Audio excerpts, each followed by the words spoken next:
L'invité du jour. Professeur Adama So, bonjour. Bonjour. Que renferment ces deux terminologies, biosécurité et sûreté biologique? D'abord, la biosécurité, c'est les mesures qui sont prises pour assurer la sécurité dans les laboratoires, c'est-à-dire la sécurité du personnel. Alors, dans les laboratoires, le personnel est amené à manipuler certaines substances qui sont potentiellement dangereuses. Les prélèvements, par exemple, peuvent contenir des virus, des bactéries, des parasites et même des substances toxiques qui peuvent être d'abord dangereux pour le laboratoire. En ce qui concerne la biosécurité, il y a sûreté.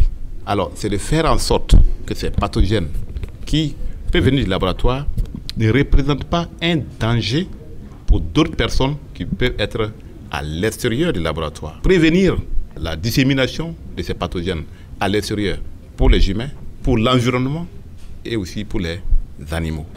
Par exemple, quand on prend le charbon, l'anthrax, c'est quelque chose, une fois qu'on a pris au niveau du laboratoire et qu'on l'envoie à l'extérieur, on peut l'utiliser comme une arme. Récemment, vous avez Ebola. Si quelqu'un prend par exemple le virus d'Ebola et qui est malveillant, peut l'envoyer à l'extérieur pour en faire une arme. Ça peut être de manière non intentionnelle. Donc, c'est d'éviter par tous les moyens, intentionnels ou inintentionnels, la dissémination des pathogènes dangereux à l'extérieur.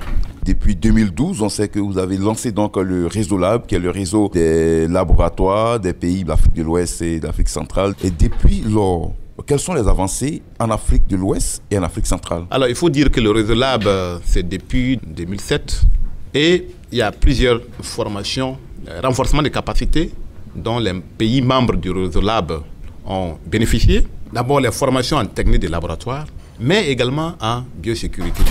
Et véritablement, c'est en 2012 que ce processus a été mis en place parce qu'on a constaté que c'était important également de veiller à ces différents éléments, la biosécurité et la biosécurité.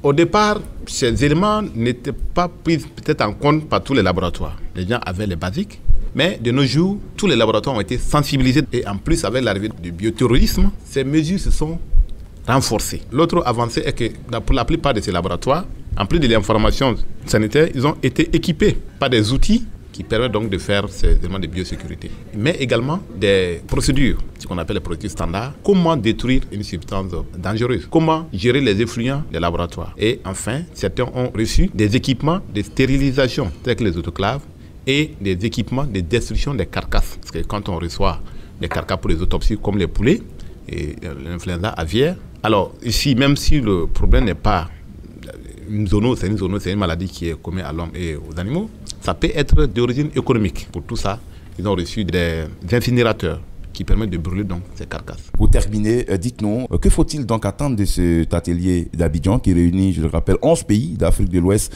et du Centre? Il faut dire que l'atelier, l'année dernière, il y a eu un atelier du genre au Burkina Faso, à Ouagadougou. Il y a eu une feuille de route. Cette feuille de route, chaque laboratoire dit voilà, supposons qu'on est à un étape 5. Alors nous sommes au niveau 1, nous allons faire tout pour atteindre le niveau 3 et à partir d'ici, on va demander d'atteindre le niveau 4 et ainsi de suite. Alors ce que nous attendons, c'est que les participants soient patients, posent beaucoup de questions, interagissent avec les formateurs qui sont vraiment les meilleurs qui soient, qu'on ait pu recruter pour faire la formation et également que ce qui a été appris puisse être mis en pratique par eux. Sinon, ça sera encore une autre formation qui ne va pas servir beaucoup. Ça, c'est une formation qui est prête à l'emploi parce que ce sont des hommes de laboratoire. C'est dans le laboratoire et il faut mettre ces formations en place. Et ce qui est aussi accessible, c'est la rédaction des standards, qui n'est qu'une volonté. On rédige un standard pour dire voilà, nous allons détruire tel déchet de telle manière. Et que donc, qu'ils arrivent dans leurs laboratoires respectifs, qu'ils essaient d'écrire ces standards qui vont être révisés par les systèmes et qu'ils l'appliquent. Professeur Adama So, merci. C'est moi qui vous remercie.